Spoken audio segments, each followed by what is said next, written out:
let me come to Senior now, and you have been a proponent of the infamous, if I can put it that way, shoot to kill approach, and it attracted a lot of criticism when you said that the first time. I think you've repeated it on some previous occasion as well.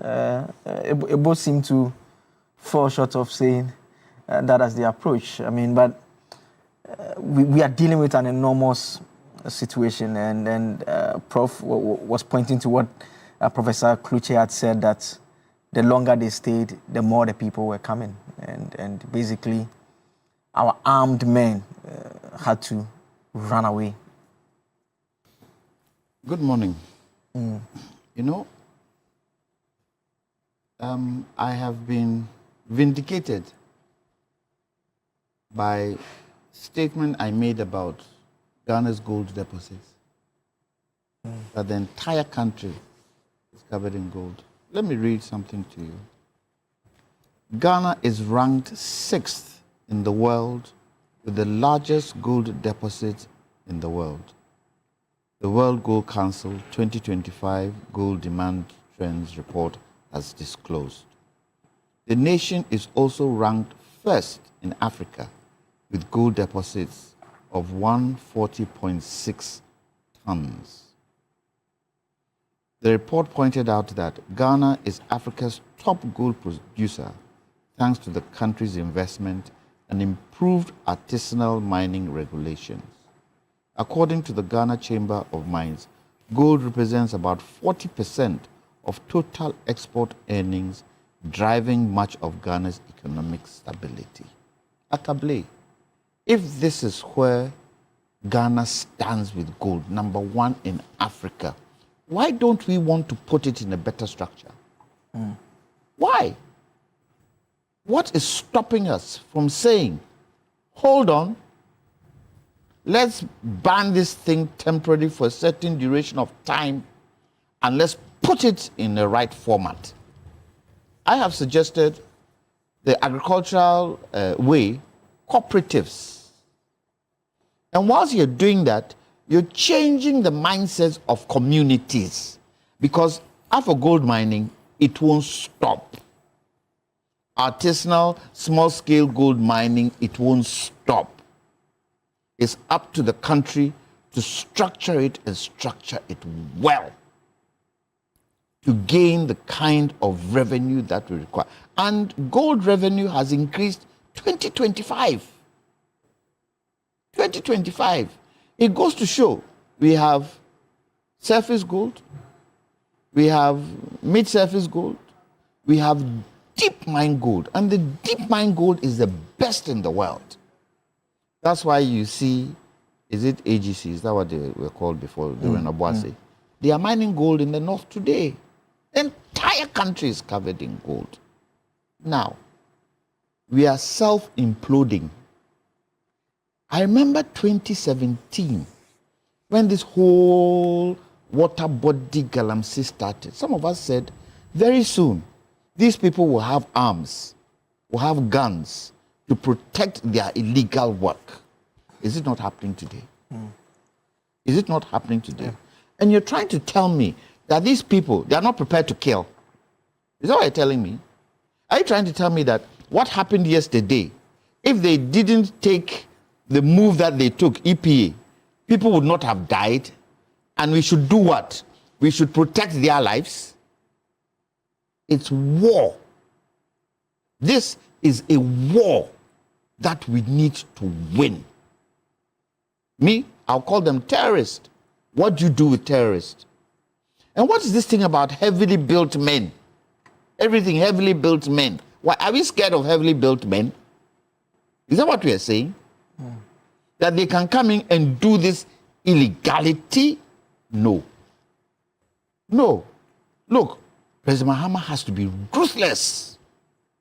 If he decided at the time he made the statement that we don't need a state of emergency, today we realize that people can die. Look, the EPA boss could have been killed. Yeah. Could have been killed. For what?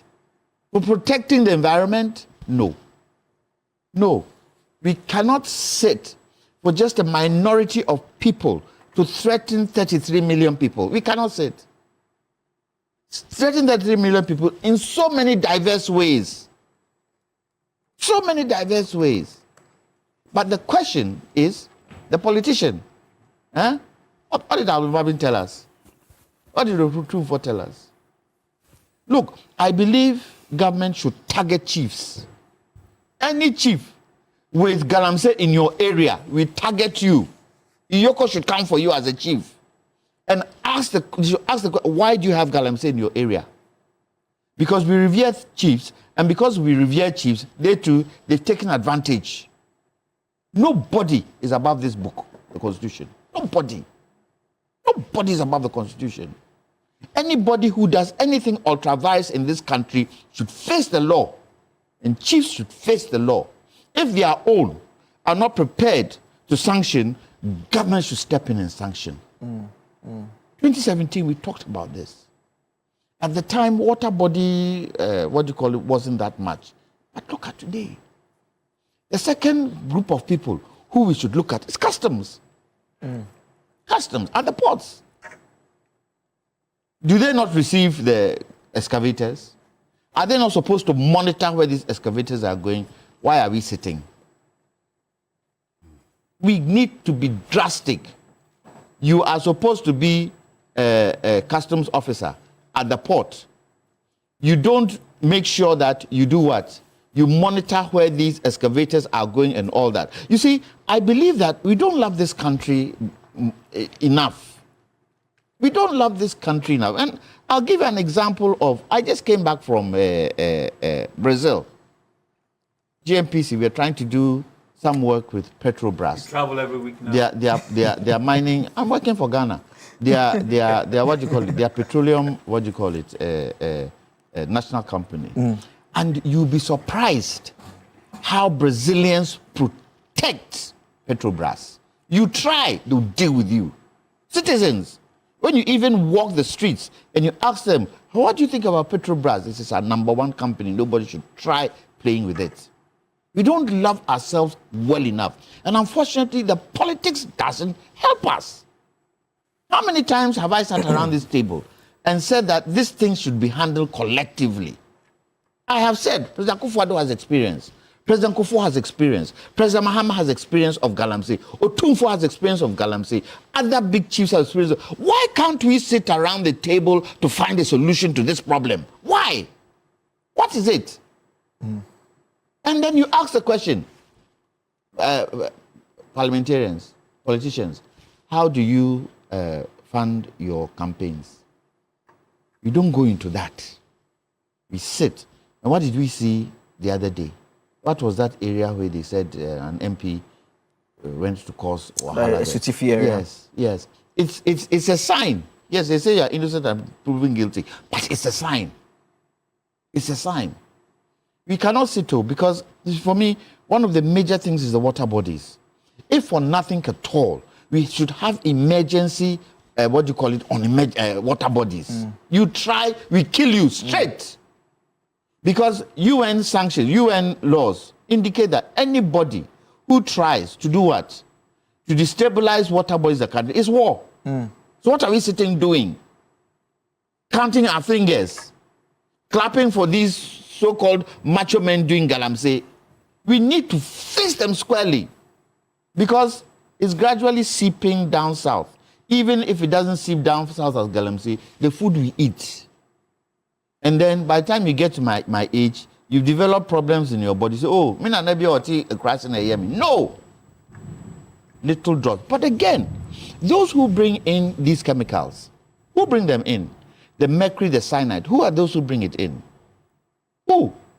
For nothing at all. The border should be protected and protected well. That brings in immigration. So you see how there are so many affiliates to handle this particular issue called galamsey. But we are twiddling our toes, we are twiddling our fingers just because some people want to make money. But tell me, how much money do they make? Those who are in the pits, how much money do they make? It's the financiers who make the big money. Have we ever, in this Fourth Republic, thrown a financier into jail? No. What does that tell you? I'm not serious about the situation. Me, how old am I? And Chenme Wuko. It's my grandchildren. It's my grandchildren. Then their children will be deformed. Our health system too is not strong enough. You won't be able to handle the various diseases that would have emanated from galamsey. It has to stop and stop now. Me, I'm still in favor of shoot to kill. It's a war. If you want shoot to kill, shoot to maim. Do you think this, what do you call it, gentleman with the pump action gun, if the soldiers who were with the EPA shot his leg, what would have happened? Will it not destabilize him? Will not be able to arrest him? Will not get information from him? Let's kill small. Do you think if you kill small, this thing will go on? Yes, it's a war. And we are even now getting foreign nationals coming in. The last one, they said Burkinabés were in there. All kinds of different, what do you call it? No, we cannot run this beautiful country like this. Okay. And I'll end by saying, this country, 3 things that can help our economy, that can take care of everybody in this country: gold, oil, cocoa. These 3 things alone can look after this country. Let's get serious. President Mahama, get ruthless with galamsey. Don't stand any nonsense from anybody. You don't have an election to win.